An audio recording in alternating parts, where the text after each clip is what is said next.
Hi, ಎಲ್ಲರೂ ಹೇಗಿದ್ದೀರಾ? ಎಲ್ಲರೂ ಚೆನ್ನಾಗಿದ್ದೀರಾ ಅಂತ ನಾನು ಭಾವಿಸ್ತೀನಿ. ನಾನು ಕೂಡ ತುಂಬ ಚೆನ್ನಾಗಿದ್ದೀನಿ. ಯಾರ್ಯಾರು ಹೊಸದಾಗಿ ನನ್ನ ಚಾನಲ್ನ ನೋಡ್ತಾ ಇದ್ದೀರಾ, ದಯವಿಟ್ಟು ಎಲ್ಲರೂ ಸಬ್ಸ್ಕ್ರೈಬ್ ಮಾಡಿ ಹಾಗೂ ನಿಮ್ಮ ಫ್ಯಾಮಿಲಿ ಮತ್ತು ಫ್ರೆಂಡ್ಗೂ ಕೂಡ ಶೇರ್ ಮಾಡಿ. ಈ ದಿನ ನಿಮಗೆ ಒಂದು ಹೊಸ ರೆಸಿಪಿನ ಹೇಳ್ಕೊಡ್ತಾ ಇದ್ದೀನಿ. ಅದು ಏನಪ್ಪಾ ಅಂದರೆ ಬಾಳೆಕಾಯಿ ಪೆಪ್ಪರ್ ಫ್ರೈನ ಹೇಳ್ಕೊಡ್ತಾ ಇದ್ದೀನಿ. ಅದು ಹೇಗೆ ಮಾಡೋದು ಅಂತ ಖಂಡಿತ ನೀವು ನೋಡಿ, ನೀವು ಕೂಡ ಟ್ರೈ ಮಾಡಿ. ಈ ರೆಸಿಪಿನ ಮಾಡೋದಕ್ಕೆ ಮೊದಲಿಗೆ ಒಂದು ಬಾಳೆಕಾಯಿನ ತೊಗೊಂಡಿದ್ದೀನಿ. ಹಾಗೆ ಸ್ವಲ್ಪ ಕೊತ್ತಂಬರಿ ಸೊಪ್ಪು ಮತ್ತು ಕರಿಬೇವು ಇಟ್ಕೊಂಡಿದ್ದೀನಿ.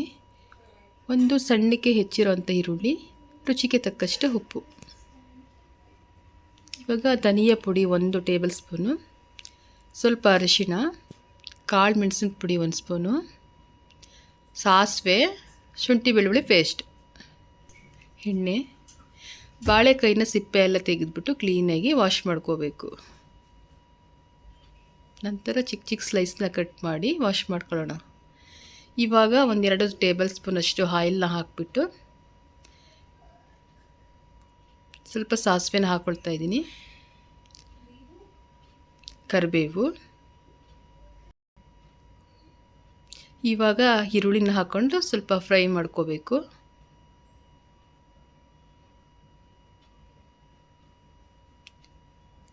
ಇದು ಫ್ರೈ ಆದಮೇಲೆ ಧನಿಯಾ ಪೌಡರ್ನ ಹಾಕ್ಕೊಳ್ತಾ ಇದ್ದೀನಿ.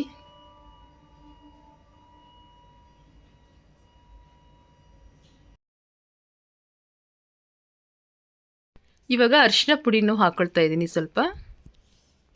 ಇವಾಗ ಸ್ವಲ್ಪ ನೀರನ್ನು ಸೇರಿಸ್ಬಿಟ್ಟು ಚೆನ್ನಾಗಿ ಇದನ್ನು ಮಿಕ್ಸ್ ಮಾಡ್ಕೊಳ್ಬೇಕು.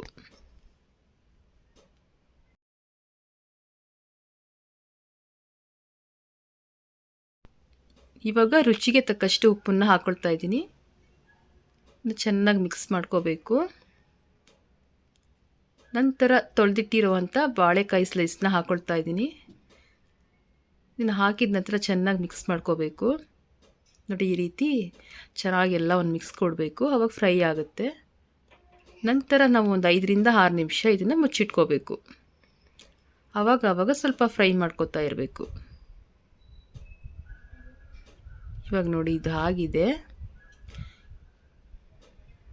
ಇದಕ್ಕೆ ಸ್ವಲ್ಪ ಕಾಳು ಮೆಣಸಿನ ಪುಡಿನ ನಾನು ಹಾಕ್ಕೊಳ್ತಾ ಇದ್ದೀನಿ. ನಿಮ್ಮ ರುಚಿಗೆ ಅನುಸಾರವಾಗಿ ನೀವು ಹಾಕ್ಕೋಬೋದು. ನಾನು 1 ಟೇಬಲ್ ಸ್ಪೂನ್ ಅಷ್ಟನ್ನು ಹಾಕ್ಕೊಂಡಿದ್ದೀನಿ. ನಿಮಗೇನಾದರೂ ಖಾರ ಜಾಸ್ತಿ ಇಷ್ಟ ಆದರೆ ನೀವು ಜಾಸ್ತಿನ ಹಾಕ್ಕೊಳ್ಬೋದು. ಮತ್ತು ಇದನ್ನು 1-2 ನಿಮಿಷ ಮುಚ್ಚಿಟ್ಟಿದ್ದೆ. ಇವಾಗ ಇದು ಕೊನೆ ಎಲ್ಲ ರೆಡಿ ಆಗಿದೆ. ಇದಕ್ಕೆ ಕೊತ್ತಂಬರಿ ಸೊಪ್ಪನ್ನು ಹಾಕಿಬಿಟ್ರೆ ನಮ್ಮ ಈ ಸೈಡ್ ಡಿಶ್ಶು ರೆಡಿ ಆಗುತ್ತೆ.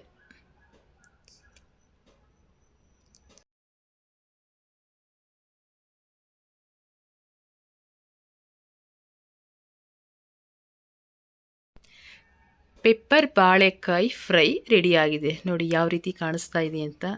ತುಂಬ ಅಂದರೆ ತುಂಬ ಚೆನ್ನಾಗಿರುತ್ತೆ. ನೀವು ಕೂಡ ಒಂದು ಸರಿ ಇದನ್ನು ಟ್ರೈ ಮಾಡಿ ನೋಡಿ ಹೇಗಿದೆ ಅಂತ. ಸೂಪರಾಗಿದೆ ಟೇಸ್ಟ್ ಅಂತೂ. ಖಂಡಿತ ನೀವು ಮಿಸ್ ಮಾಡ್ದೇ ಒಂದು ಸರಿ ಟ್ರೈ ಮಾಡಿ.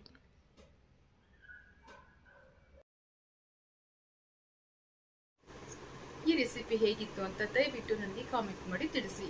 ನೀವು ಕೂಡ ಮನೆಯಲ್ಲಿ ಒಂದು ಸರಿ ಟ್ರೈ ಮಾಡಿ. ಹಾಗೆ ದಯವಿಟ್ಟು ಎಲ್ಲರೂ ನನಗೆ ಸಪೋರ್ಟ್ ಮಾಡಿ. ಟೇಕ್ ಕೇರ್, ಬಾಯ್.